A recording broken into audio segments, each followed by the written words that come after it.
It's never dull being an England fan, and the last 10 years have been no exception.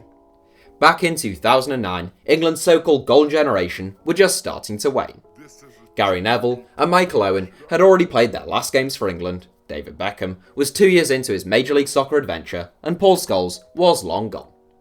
There was some hope for Fabio Capello's side in South Africa in 2010, but that slipped away as the ball slipped through Rob Green's hands and into the back of the net in England's opener against the USA. I was at school at the time, and there was a lad in the year above called Rob Green who got dog's abuse just for sharing a name with him. Nah, good times. Anyhow, back to the football. Fast forward a decade, and there is an excitement about the English national team once more, but a little more tempered and reasonable this time out. A 4th place finish at the 2018 World Cup was England's best since Italia 90, and they've the UEFA Nations League finals to look forward to in the summer. What's more, the squad is packed full of exciting young players like Jadon Sancho, Callum Hudson-Odoi and Trent Alexander-Arnold. For any new viewers out there, as always with these videos, we are taking the 11 who played most frequently for England in the 2008-09 season versus the 11 that played most frequently in 2018-19, not the 11 we feel were the best in each generation, and comparing the players in each position to come up with a combined 11. Here is our England 2009 versus England 2019 combined 11. Goalkeeper: David James versus Jordan Pickford. Starting in goal, England's number one back in 2008-09 was David James, who won 9 caps in comparison to Rob Green's 2 that season. Similarly, Jordan Pickford has dominated the number 1 shirt under Gareth Southgate this season, winning 7 caps, whilst Alex McCarthy has won 1. Now, David James was unquestionably a better goalkeeper than Jordan Pickford, or at least a lot better than Pickford has shown yet. However, he was already 38 in 2009 and certainly not at the peak of his powers. Meanwhile, Jordan Pickford had an excellent 2018 World Cup with England but hasn't really kicked on at Everton this season, with a spate of mistakes blighting his campaign. We're not spoilt for choice then, but between 2009 James and 2019 Pickford, we'd go with the 25-year-old from Wearside. Right back: Glenn Johnson versus Kyle Walker. As those of you who watched our video looking back at the 2008-09 PFA Team of the Year will know, Glenn Johnson had an outstanding 08-09 campaign at Portsmouth. That meant he was a regular fixture for England at right back, and he won 54 caps for England in total.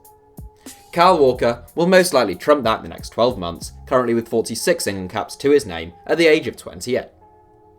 The fact that Johnson had the best season of his career in 08-09 means there's scope for debate here, but I think Walker is a far superior player, and there's little doubt in my mind about who makes our combined 11. Centre back: Rio Ferdinand versus Harry Maguire. Harry Maguire won the hearts and minds of the nation at the 2018 World Cup, and the 26-year-old Sheffield native is a really likeable character who has risen admirably through the divisions. He is now a very solid Premier League centre-back who is strong in the air and in the tackle, as well as being really confident striding out of defence with the ball at his feet. That makes him an ideal centre-back for Gareth Southgate, but unfortunately he doesn't stand a chance up against one of the finest defenders English football has ever produced. Often described as a Rolls-Royce of a centre-back, Ferdinand was renowned for his pace, intelligence and elegance on a football pitch, breaking the mould of what is expected from an English centre-half. His England career may not compare to his Manchester United career, but on sheer ability, Ferdinand is one of the first names on our team sheet. Centre back: John Terry versus John Stones. Another titan of the English game, John Stones and Harry Maguire may have got further than John Terry and Rio Ferdinand ever did at a World Cup with England, but it would be madness not to go with the 2 Premier League greats. Terry has often drawn attention and indeed criticism off the pitch, but on it, he was a born leader with a first-class footballing brain. His defensive positioning was excellent, and he was always willing to put his body on the line. He made the FIFA Pro World 11 in 2005, 2006, 2007, 2008 and 2009, and while Stones is a talented centre-back with an admirable style of play, Terry is the obvious and right choice between the 2. Left back: Ashley Cole versus Ben Chilwell. Ashley Cole's England career was slightly bizarre. He took a lot of stick from the England fans, but throughout the Golden Generation era, he was just about the only one who matched his club form on the international stage.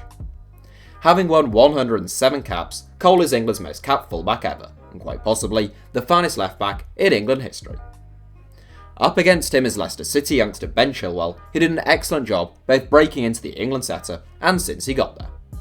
With all due respect to Chilwell though, who looks to have a bright future in the game, this one is an absolute no contest. Defensive midfield.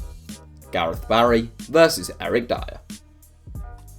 It seems like a slightly underwhelming decision we have to make in defensive midfield, since Michael Carrick and Paul Scholes, if he hadn't retired from international duty, would be preferable candidates for 2009, and you'd arguably take both Jordan Henderson and Declan Rice over Eric Dier at the base of your midfield in 2019. These are the two who played the most frequently in their respective campaigns though, so these are the two that we have to choose from. Eric Dier looked like a real talent when he first turned up at Tottenham from Sporting Club de Portugal, but he hasn't really stamped his authority on that role as midfield pivot for either club or country, with his passing and invention sometimes leaving a lot to be desired. No one won more caps for England in the 2008-09 season than Gareth Barry, with 10, and the midfielder was the type of player whose best work often went unnoticed. Not a dream decision, but Barry is the right shout between the two. Central midfield. Frank Lampard versus Dele Alli. There is a step up in quality in central midfield between two players who have scored 20 plus goals in a season from midfield. Lampard did that 5 times in comparison to Alli's once, but then again, Lampard hadn't even done it once when he was Alli's current age either. In truth, I'm talking up like it's close, but Lampard is the obvious winner, especially since we're talking about him in 2009. Alli is a fantastically devilish attacking midfielder whose confidence in his ability and attacking movement make him a nightmare to play against. Lampard was just about at the apex of his career in 2009 though. In addition to scoring 20 goals in the 08-09 campaign, Lampard was also the top assist provider in the Premier League, and he walks into our combined 11. Central midfield. Steven Gerrard versus Ross Barkley. It's a battle of the Scousers for our other midfield spot, and there was only ever going to be one winner. Ross Barkley has done a grand job breaking into the England setup after over 2 years out, and he scored 2 goals from 4 caps in the 2018-19 season. Like Lampard though, Steven Gerrard was firing on all cylinders back in 2008-09. The Liverpool captain had the most prolific campaign of his career, scoring 24 goals in a more advanced role, playing just in behind Fernando Torres. He made the FIFPro World 11, and the incredibly well-rounded all-action midfielder is the 8th member of our 09 versus 19 combined 11. Right wing. Theo Walcott versus Raheem Sterling.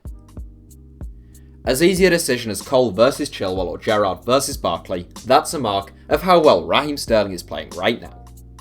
The 24-year-old has bagged 46 goals in 97 games from the left and right flanks for Man City over the last 2 seasons as an integral part of a Pep Guardiola side that has won 6 trophies and amassed 198 Premier League points in that time.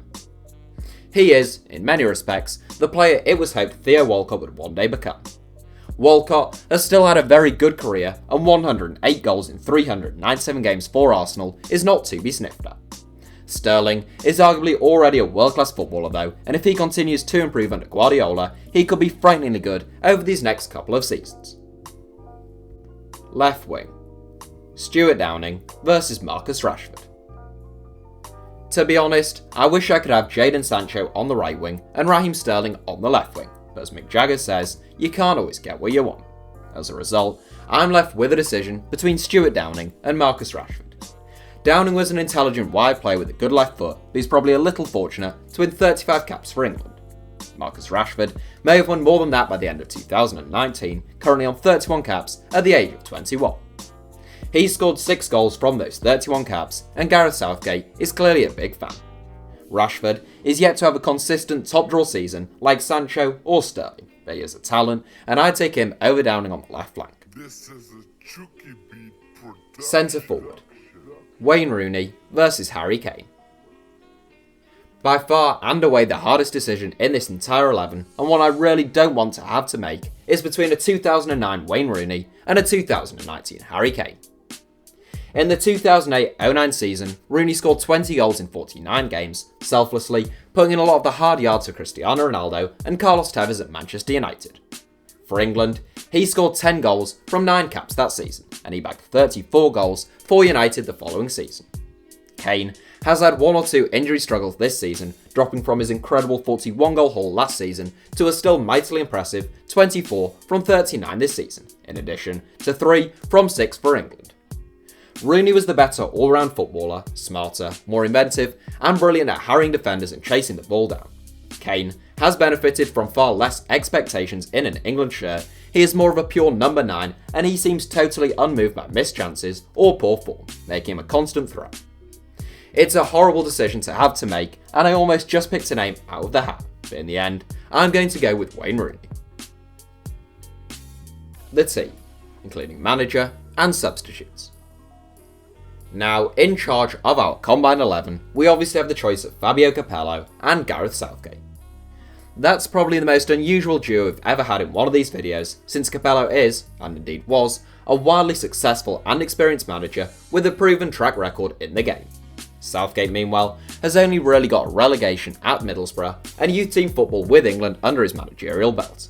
However, comparing achievements with England is a totally different story. Capello did nothing with a decent squad, while Southgate has already reached a World Cup semi-final and a Nations League final with a squad with very little expectations. Honestly, for the England job, between 09 Capello and 19 Southgate, I'd go for the wonder with the waistcoat every time. As the best of the rest, from those who missed out, our 7-man bench will be made up of veteran shotstopper David James, Man City centre-back John Stones, former Portsmouth star Glenn Johnson, Tottenham favourite Dele Alli, Chelsea midfielder Ross Barkley, England's hat-trick hero against Croatia Theo Walcott, and obviously the 2018 World Cup Golden Boot winner Harry Kane. If I had free rein to pick players in any position regardless of how many games they played for England and where in their respective seasons, with the exception of Paul Scholes since he had actually retired from international football, then I'd line up with something like this, which I think you'd agree is stronger than our actual 11. To recap though, under the traditional format, our combined England 09 vs 1911 reads like this: Jordan Pickford, Kyle Walker, Rio Ferdinand, John Terry, Ashley Cole, Gareth Barry, Frank Lampard, Steven Gerrard, Raheem Sterling, Marcus Rashford, and Wayne Rooney, with a bench of David James, John Stones, Glenn Johnson, Dele Alli, Ross Barkley, Theo Walcott, and Harry Kane, and all managed by the man tasked with bringing football home again, the fashion icon that is Gareth Southgate. That's it for today's video. Thanks for watching, let us know your thoughts in the comments and any future video ideas you'd like to see from me. Give us a like if you enjoyed the video, and as always, make sure to subscribe to the channel and turn on notifications if you enjoy our content.